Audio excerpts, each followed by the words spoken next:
Hey everyone, Letitia here, coming to you this Thursday afternoon for another edition of my weekly Money Matters webinar series. And as announced a bit earlier today, today's topic is selling or buying a car privately in Ontario.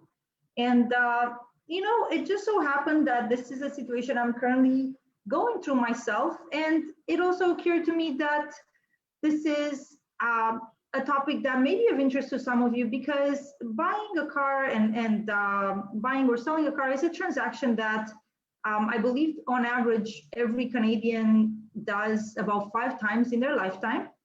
And for the most part, people will buy or sell a car, will buy a car through a car dealer, and they would also trade in their older vehicle for a newer one also through a dealership. However, there are some times when going through a dealer simply doesn't make sense. And to give you an example, and in fact, I actually prepared a few slides for you guys today just to kind of guide my thoughts. So I don't have any special guests today, but I will share with you from my own experience what I learned so that if you're ever going through the situation, hopefully you'll be a bit more prepared and the process will go smoothly for you, or a little more smoothly than it's going for me, okay? So let me just bring up my my slides here. 1 second. Okay, I have to share. Go. Okay.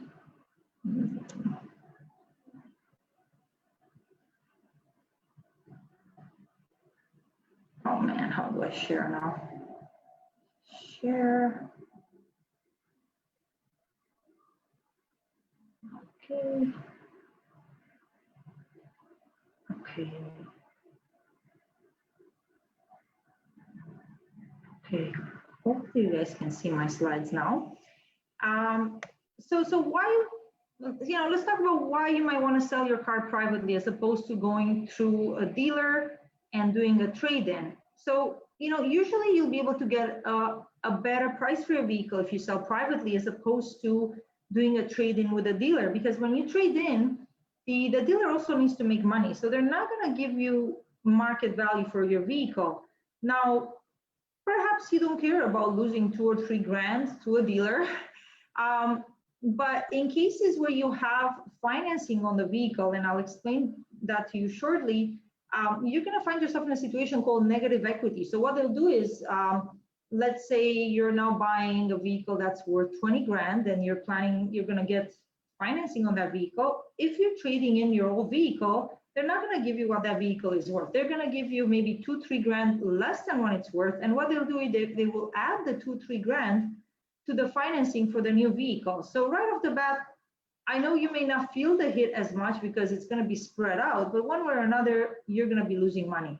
So unless you're really in a desperate situation where you need to sell the vehicle right away because maybe it's broken down and you're not in a position to fix it and you really need to get a new vehicle, in those cases, perhaps doing that, going through a dealer and accepting whatever trade-in value they deem is fair, it might make sense. But again, it doesn't always make sense to take that sort of a hit. And in other cases, you may simply be looking to sell your vehicle because and deciding that you don't need a vehicle anymore. Maybe your lifestyle has changed. You're not working from home. You don't need to commute as much. Maybe you're living closer to work again. You don't need to commute as much, so you don't need another vehicle. So you're not looking to trade in your own vehicle for a new one. You simply want to get rid of your existing vehicle. Okay. So let's talk about some things you may want to consider. So, is your car leased? Is it financed or is it paid in full?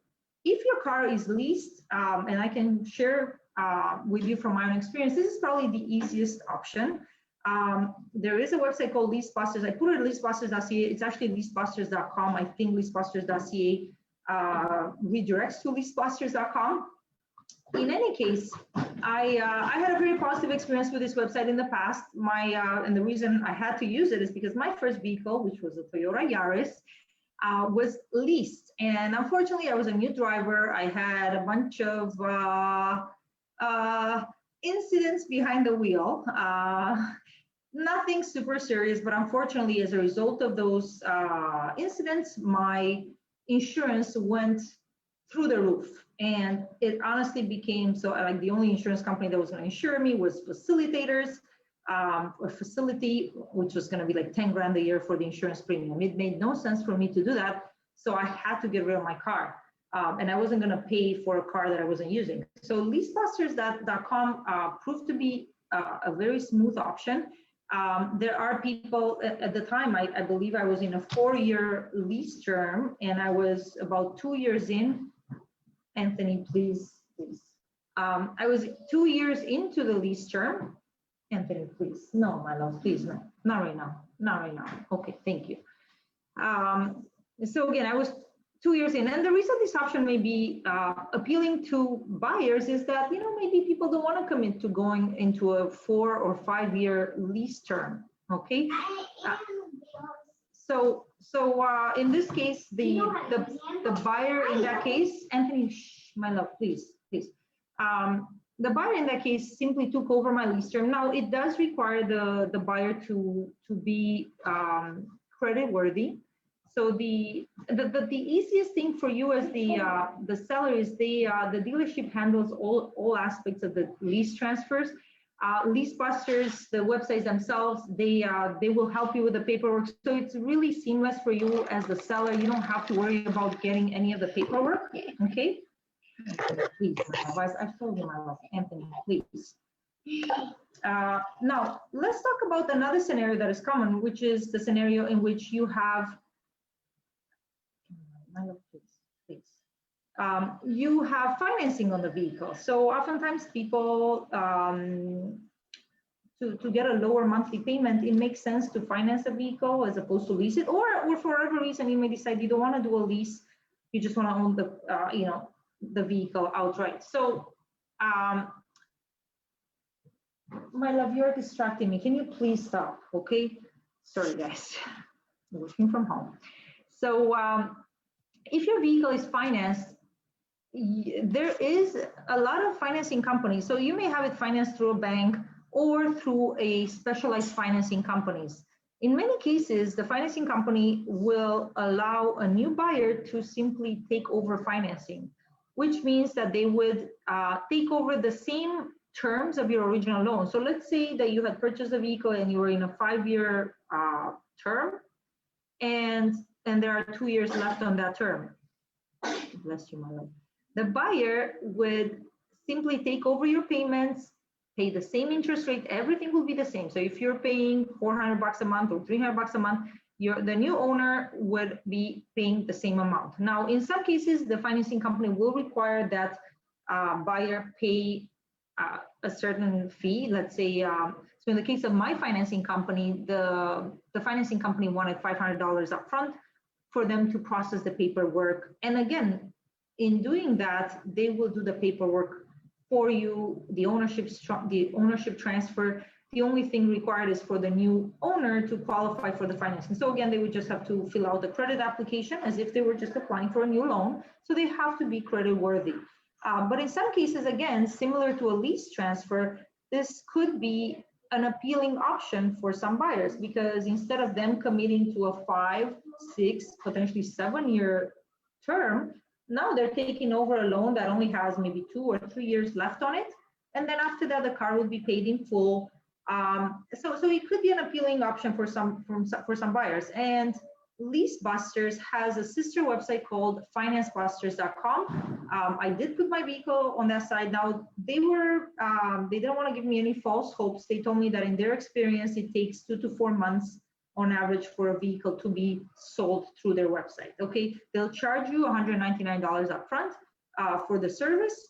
Now let's talk about. So again, that's an option. The finance takeover is an option, but some buyers, even though you may have financing on the vehicle, and even though there may be the option to take over the financing, some buyers don't like to have any loan payments. They just say, no, I want to pay cash.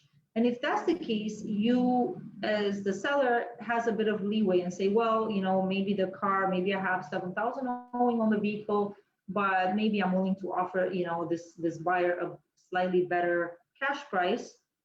Maybe I'll sell the car for 6,500 that way, or 6,800, whatever it may be, you decide. But you may want to offer them an incentive for paying cash, and they'll be happy with that. Now that means you'll be taking a bit of a loss. You don't necessarily have to offer an incentive. It's all about what the market price of the vehicle is. What I found is, and I'm sure you've heard, there are websites like autotrader.ca. They have an auto trader app as well. There's also Kijiji Autos. Those are two websites that are popular for selling your car. Now, again, the process of selling car when there's financing in place, if the buyer says, I don't want to take over the loan, I just want to pay you cash. Well, here's the situation. The car is currently in your name. The loan is in your name. Now, the buyer could be okay with paying off the loan, and a lot of financing companies will simply be happy to accept an online payment from anybody paying off the loan and saying the loan is paid off. But the buyer may not feel so comfortable saying, well, hold on, the car is in your name. You're asking me to pay off the loan on your car. What guarantee do I have that you're really going to sell me the car? So that's actually the situation I'm in at the moment. Now, if the loan is, of course, if you have the means to pay off the loan and you're okay to pay off the entire amount left on the vehicle, that would be the easiest thing to do. But chances are that if you had financing in place on the vehicle in the first place, is you didn't want to be paying cash or having to pay off the loan. Let the buyer take care of that. But how can you do that in a way that the buyer feels comfortable and they're not saying, well, you're expecting me to pay off your loan. How do I know for sure that this ownership is going to be transferred? So what I've done, and I'm currently dealing with a potential buyer for my own vehicle, and she's thankfully been very cooperative and understanding of the process. And what I did, or what I'm doing to make her feel comfortable, I'm going through one of my lawyer contacts. And in fact, it's the same gentleman that I actually had as my guest on an earlier webinar. He's an experienced lawyer. He says, no problem. I will hold the funds in trust for you. I will be providing him with the car documents once the loan, and he'll be writing a letter to the loan company instructing them that this is from the new buyer of the vehicle, and that this is, and again, it adds an extra layer of protection and formality to the transaction. Because the letter will come from a lawyer instructing the loan company that the funds are specifically to pay off the loan. Okay, my love, thank you, my curly hair bumpkin. Okay, my love, please, mommy's working right now, please. Okay, thank you. Okay, my love, please, don't distract me, my love. I need to concentrate. Thank you, my love. So again, instead of the new buyer paying off the loan directly to the loan company, they may feel more comfortable going through a lawyer. The lawyer will then instruct, the lawyer will accept the funds from the buyer in trust, and then the lawyer instructs the loan company, this is for the purpose of paying off the loan. Now, and then once the loan is paid off, the financing company issues a letter stating that the car is lien free. Okay. Yes. Yeah. So in most cases, you're going to want to at least cover the loan that's owing on the vehicle. So in terms of the price that you're going to expect, even if your buyer pays cash, again, if you want to give them a bit of a discount and then maybe take a bit of a loss, I guess it depends how motivated you are. Now, my understanding is that let's talk about, so when the car is paid in full, the process is easier than financing because you don't have to worry about dealing with the financing company. You have more flexibility on the price in terms of negotiating with the buyer, and perhaps you're not as fixed or inflexible because to the extent that you still have a loan owing, you want to at least, you don't want to take a loss, so you want to at least pay off the loan. But if you no longer have a loan owing on the vehicle, of course, it's easier for you to say, okay, well, I can be more flexible on the price. Now, there are some steps that have to be completed in all cases. So there's something, and this is something that I learned, and I wish I had known ahead of time, and I'll explain to you why. So in Ontario, Transport Canada, or whatever it's our equivalent of the DMV, okay? Ontario Motor Vehicle, Department of Motor Vehicles, I forget what the name is, but they essentially require that you provide the buyer with something called the used vehicle information package. Now, this is something that they will provide for you. You can simply search for used vehicle information package. It's a document of about 4 pages, and it will state like basic vehicle information. Yeah, this is the VIN of the vehicle. This is the vehicle registration number. This is what we consider the wholesale value of the vehicle to be. This is what the retail value of the vehicle to be. So it's an official document, and part of that document is, the last page of the document is something called the bill of sale, and this is something you have to provide the buyer with, and it's something that will require what's called a wet signature from you. So believe me, I've tried. I said, well, can I send it to you via DocuSign? No, it has to be the original document. At least the Ministry of Transportation or what have you, they haven't changed the requirements yet. So it has to be your original signature.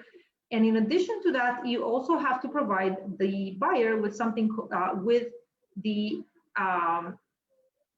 your vehicle ownership papers, but in particular, there's a paper called Application for Vehicle Transfer. So again, if you search online, and I just provided here just kind of a screenshot, there's a portion kind of on the back of your vehicle ownership permit called the Application for Vehicle Transfer. And as you can see, they provide you with instructions as to what you need to provide the buyer with. Again, it requires your wet signature. So these two documents, the used vehicle information package, which includes the bill of sale, and the ownership paper, these have to be provided to the buyer in order for the transaction to be completed, okay? Other things to consider. So when you list your vehicle on a website like AutoTrader or Kijiji, those listing services will ask you if your car has its safety standard certificate. And I don't know if you've ever had to get this before. It's a pretty superficial level inspection that any certified mechanic can perform for you. And by the way, you should not be paying more than $100, $120 to get the safety standard certificate. Now, keep in mind that the safety standard certificate is only good for 30 days. So you may, if you know that your car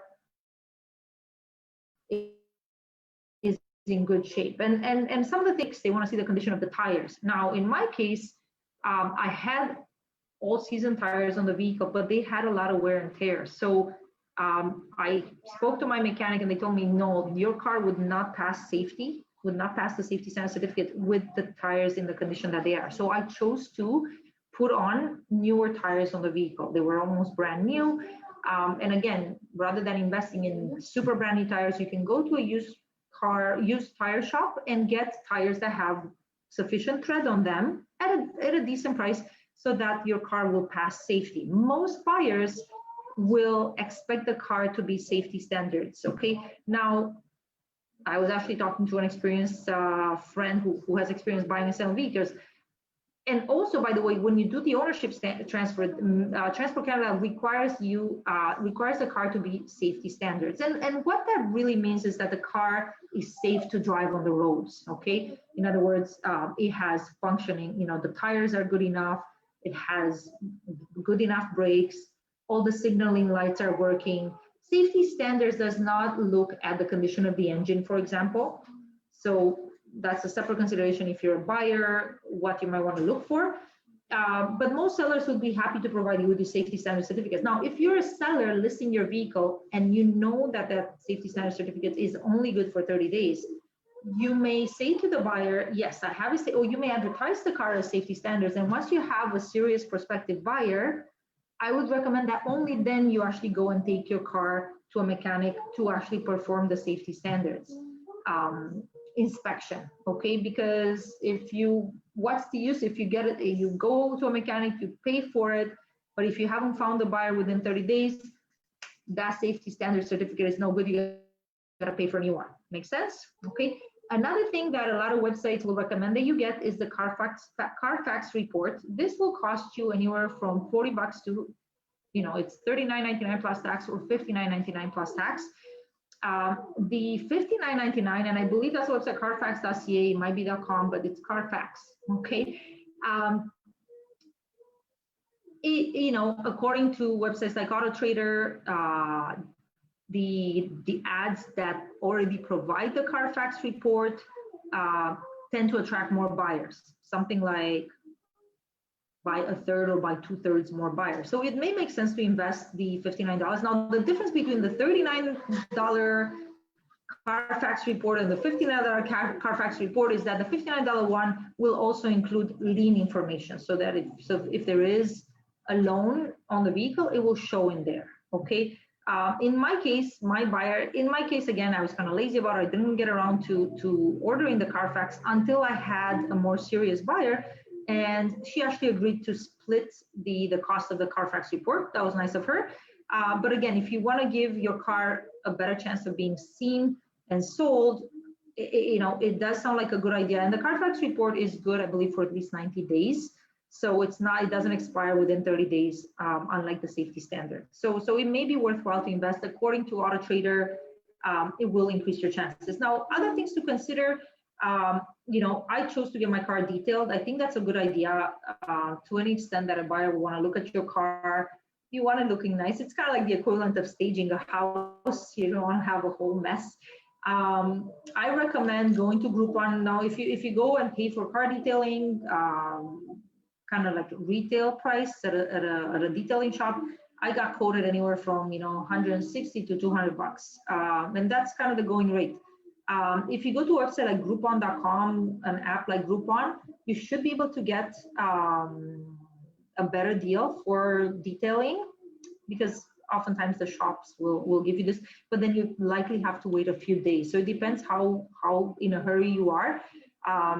Rarely you're going to be able to find a same-day appointment with those Groupon type deals. Whereas if you're willing to pay the full price, you should, you may be able to get an appointment the same day or the next day. Okay. Brakes, tires, including winter tires. Yeah. So again, keep in mind, for the safety standard certificate, the main thing they look at are the condition of the brakes, the condition of the tires. Before you even get the certificate, or rather than going to a mechanic shop and getting declined, you may want to ask, your regular mechanic or even any reliable mechanic shop, hey, looking at my tires, do you think these are good enough to pass safety? And they'll tell you honestly, because it's their job to either approve or decline the vehicle for the safety standards. So before you even go for the safety standards, it may be a good idea to, be aware of the condition of your brakes and tires. In my case, I was fortunate enough that I had replaced the front brakes sometime last winter, so I knew for sure that the front brakes were in good condition. And at the time, I also had my back brakes checked, and I was told those were going to be good. Now, winter tires, this, I think, depending on how new they are, how in good shape they are, these could be used as a negotiating, this could be a plus. Most buyers in Canadian weather, winter tires, even if you have good all season tires, take it from me, you're gonna want to have winter tires. It's just a night and day difference. And I've learned that the hard way when a couple of winters ago got stuck in a massive snowstorm. And even though I had good good tread on my all season tires, I still ended up sliding into a pole. I know, not very pleasant. It was not a happy day that day. Thankfully, nothing worse happened, and the damage was minimal to my vehicle. But I would say, if you've invested in winter tires, if you have winter tires, I would definitely offer them for sale to the new owner. I wouldn't necessarily include them in the price because they're often not cheap. So I would, use that as a negotiating tactic. Like, hey, listen, I'm willing to include, I'll also sell you the winter tires at a decent price, as opposed to you having to go and buying them brand new or elsewhere. They're good quality winter tires. They have a lot of tread on them. So that's something that, of course, why not sell them if you can, and at least offer them to the new buyer. Now, I did include in there the idea of car storage, and this may apply if you're in a situation where you're perhaps moving out of town and you need to put your car, you still haven't had a chance to sell your vehicle, so you need to put it in storage somewhere. Now, I've gone to the trouble of looking at storage options. So there are indoor storage facilities that will happily store your car for you, but you require something like a 10 by 10 storage unit for that. So if you're looking for indoor storage, and the cost of that is not inexpensive. So in the GTA, I was quoted anywhere from 350 bucks a month to about 550, 530 bucks a month. It's not inexpensive. So as an alternative to that, my suggestion would be get a private garage rental somewhere else. See if you can find a garage rental in your area. Of course, with Canadian weather, especially with the fall season coming, rainy season, winter season, and because you don't know 100% how quickly your car will sell, you're always better off with indoor storage. Now, some of the same storage facilities will offer outdoor storage in case you're not able to find a garage on time and you really need to put your car somewhere. Outdoor storage, what I've learned, it's about 120 bucks a month. But again, just, I'm sure you can be aware of the issues with that, potential to, weather exposure and so on. So if you can find an indoor garage somewhere that you can rent for 100, 150 bucks a month, that will by far be your best option, as opposed to you having to rent an indoor storage space at an indoor storage facility for your vehicle. So let me see, I think that's about it, you guys. Those are the main things I wanted to share with you in terms of what I found out. So in my case, my situation was even a bit more complicated because I left town and I'm in the process of selling my vehicle. Now, a lot of, something I should have maybe put on the slides as well, a lot of buyers, before they buy your vehicle, they'll want to take it for a test drive.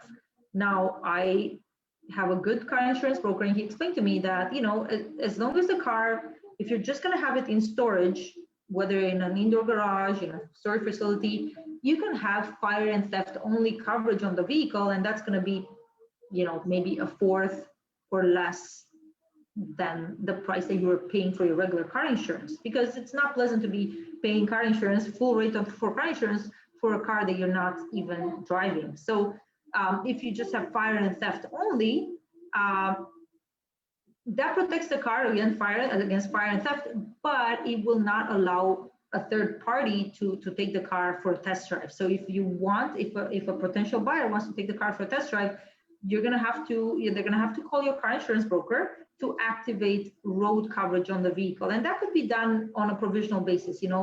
For this day, we'll just activate road coverage for this day. So most car insurance companies will be flexible with that and understand that if the person is in the process of selling the vehicle, some people want to take the car for a test drive. In my case, again, because I wasn't in town, I had to go the extra length of asking my trusted mechanic to show the car to the potential buyers, take the car for a test drive. So I'm very grateful I had, but you could, get a friend to help you with that. And of course, what I find has been helpful is just being super transparent with your potential buyer around the situation.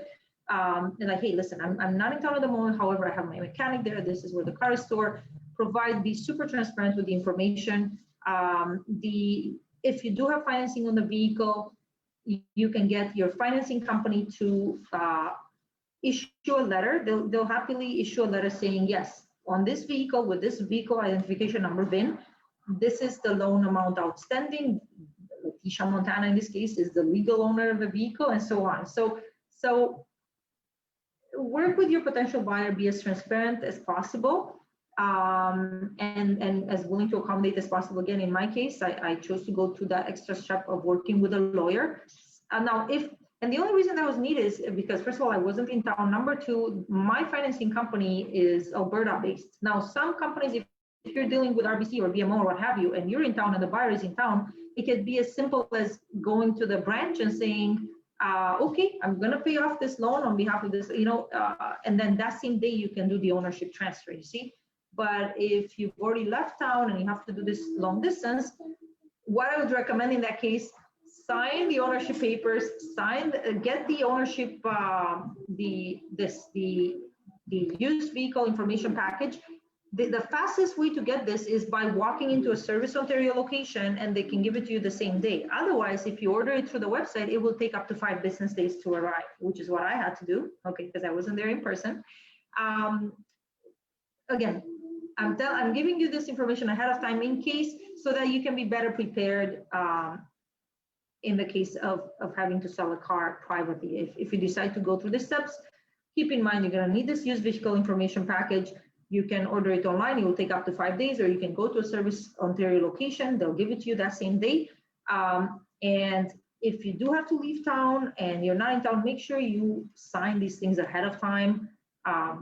They could be dated and signed by the new owner at the time of ownership transfer, but at least you're not going to have to worry about careering things because it has to be a wet signature. They're not going to accept DocuSign. They're not going to accept the photocopy. Okay.